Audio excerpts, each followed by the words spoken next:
실제로 다이어트를 하는 사람 중 90%는 실패하고 운 좋게 살을 빼더라도 90%가 요요를 겪습니다. 왜? 잘못된 방법으로 다이어트를 하니까. 여러분이 듣고 자란 다이어트 방식은 다 가짜예요. 칼로리 적게 먹으면 살이 빠진다? 완전 틀렸습니다. 오늘 영상 끝까지 보시면 다이어트의 진짜 핵심을 알게 되실 거예요. 자, 살을 빼려면 가장 먼저 체중이 증가하는 원인을 알아야 합니다. 자, 문제의 원인을 모르면 해결책도 찾을 수가 없어요. 대부분의 사람들은 체중 증가의 원인이 칼로리 섭취 때문이라고 생각합니다. 그래서 단순히 칼로리를 줄이면 살이 빠질 거라고 믿죠. 하지만 이 방식은 완전히 잘못된 다이어트 방법입니다. 실제로 이런 식으로 다이어트를 하는 사람들의 90% 이상이 감량에 실패합니다. 자, 왜 그럴까요? 우리 몸은 단순한 칼로리 계산으로 움직이지 않기 때문입니다. 많은 사람들이 다이어트는 칼로리 싸움이라고 생각을 합니다. 먹는 칼로리를 줄이고 소비하는 칼로리를 늘리면 살이 빠진다. 자, 하지만 이 논리는 완전히 틀렸습니다.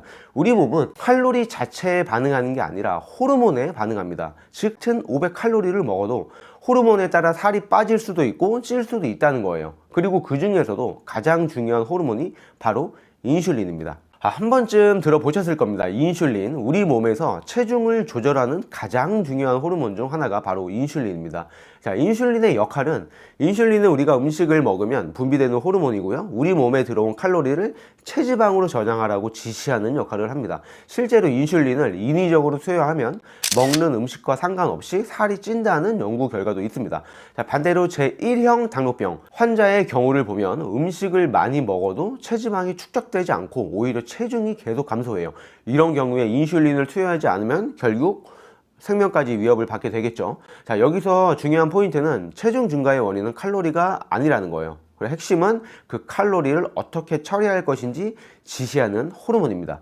자, 그리고 체중에 영향을 미치는 또 다른 중요한 호르몬이 하나가 더 있는데요. 바로 코르티솔, 흔히 스트레스 호르몬이라고 불리는 녀석인데요. 이 호르몬이 체지방과 어떤 관계가 있는지는 제가 이따가 영상 뒤편에 자세하게 설명해 드릴게요.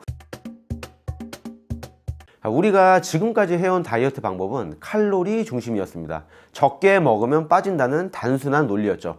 하지만 이런 방식으로 다이어트에 성공한 사람들의 90%가 결국 요요를 겪습니다. 자, 왜 그럴까요? 단순히 칼로리를 줄인다고 살이 빠지는 게 아니기 때문이에요. 핵심은 칼로리가 아니라 인슐린입니다. 그럼 인슐린을 낮추려면 어떻게 해야 될까요? 바로 세 가지 핵심 요소를 조절을 해야 합니다. 자, 음식의 종류, 먹는 횟수, 먹는 양인데요. 이 중 두 가지만 잘 지켜도 다이어트 성공 확률이 높아지고 세 가지를 모두 실천하면 무조건 성공할 수 있습니다. 그래서 오늘은 이 세 가지를 효과적으로 관리하는 방법으로 단식이 어떻게 도움이 되는지 차근차근 설명해 드릴게요. 단식의 원리는 정말 놀랍도록 단순해요. 그리고 단식은 우리의 생활도 더 단순하고 편안하게 만들어줍니다. 먼저 먹지 않으면 인슐린이 분비되지 않습니다. 그러면 몸이 지방을 저장하라는 신호를 보낼 수 없고 대신 체지방을 에너지원으로 사용을 하게 되죠. 즉, 단식을 하면 우리 몸이 지방을 태우도록 유도하는 환경을 만들 수가 있는 건데요. 단순히 지방을 태우는 것에 그치지 않고 음식 선택 고민이 줄어들고 칼로리 계산도 필요가 없어요. 왜냐하면 먹는 게 없으니까요. 자, 그리고 식사 빈도가 자동으로 조절됩니다. 자연스럽게 먹는 횟수가 줄어들어 과식할 확률도 낮아지는 거예요. 앞서 말씀드렸듯이 다이어트의 핵심은 칼로리 자체가 아니라 호르몬 환경을 바꾸는 거예요. 단식은 단순히 적게 먹는 게 아니라 몸이 스스로 지방을 연소하는 상태로 바뀌도록 돕는 강력한 방법입니다.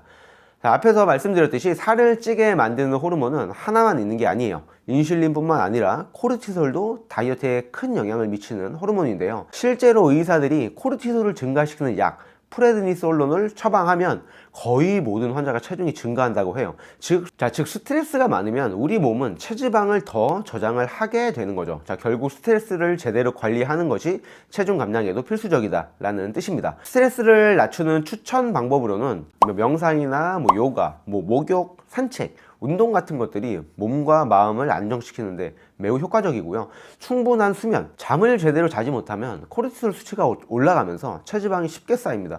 결국 우리가 무엇을 먹느냐, 스트레스를 어떻게 관리하느냐, 그리고 수면을 얼마나 잘 취하느냐, 이 세 가지를 이해하고 조절하는 것이 몸이 지방을 태우는 환경을 만드는 핵심입니다. 즉, 스트레스를 관리해야 몸이 살을 빼도록 유도할 수 있습니다.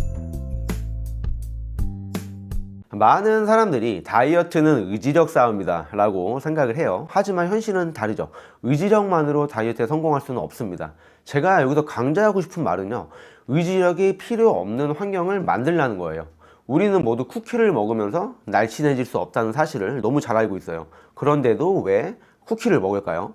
단순히 의지가 부족해서가 아니라 이 환경 때문이에요. 자, 예를 한번 들어볼게요. 직장이나 학교에서 회의 중 지루함을 느끼고 있어요. 자, 앞에 쿠키가 있다고 가정을 해봅시다. 배가 고픈 상태가 아니어도 쿠키가 살이 찌게 만든다는 걸 알고 있어도 결국 우리는 쿠키를 먹게 됩니다. 왜 그럴까요? 쿠키가 여기 있었기 때문이에요.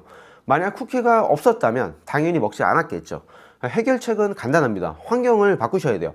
집에 과자나 초콜릿이 있으면 애초에 사놓지 마세요. 회사에서 간식을 쉽게 얻을 수 있다면 아예 접근을 안 하시는 게 좋습니다. 커피를 사러 가는데, 우리가 커피를 사러 카페에 가는데 뭐 빵이나 쿠키나 도넛이 나를 유혹한다면 직접 커피를 타서 마시면 됩니다. 환경을 바꾸면 더 이상 강한 의지력이 필요하지가 않습니다. 우리는 더 이상 참아야 한다는 부담 없이 자연스럽게 올바른 선택을 할 수 있게 되는 거죠. 자, 그리고 먹방이나 요리 프로그램도 마찬가지예요. 먹방을 보는 것이 식욕을 자극하고 불필요한 식사를 유도할 수가 있겠죠.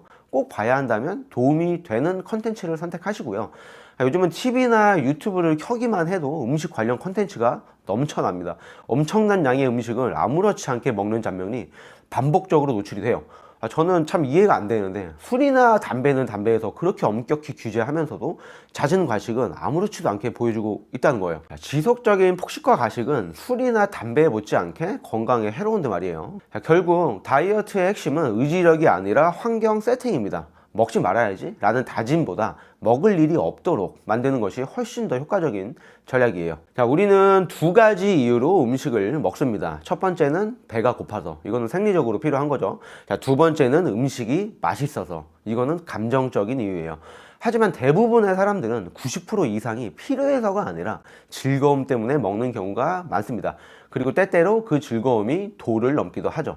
스트레스를 받으면 매운 음식을 먹고, 우울하면 달달한 음식을 먹고, 기분이 좋으면 치킨과 맥주로 자축합니다. 현대인에게 음식은 단순한 생존수단이 아니라 레저 활동이자 감정 해소의 도구가 되어버린 지 오래예요. 왜 감정적 섭식이 발생할까요?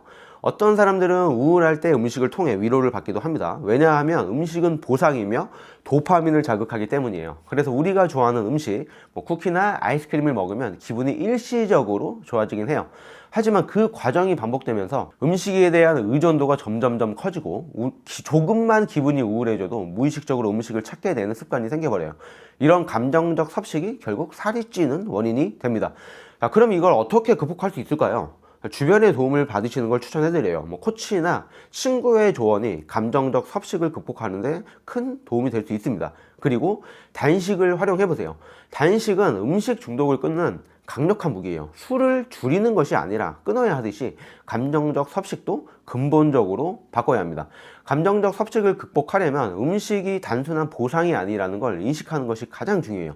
내가 지금 정말 배가 고픈 걸까? 스스로에게 질문하는 것만으로도 감정적 섭식을 줄이는데 큰 도움이 될 수 있습니다. 다이어트는 의지력의 문제가 아니에요. 올바른 시스템을 구축하는 것이 핵심입니다. 칼로리 계산보다 인슐린 조절이 더 중요하고요. 의지력으로는 버티는 건 한계가 있습니다. 환경을 먼저 세팅을 하세요. 감정적으로 먹기보다는 단식을 활용해서 식습관을 시스템화하세요. 이 세 가지 원칙만 지킨다면 100% 다이어트에 성공할 수 있습니다.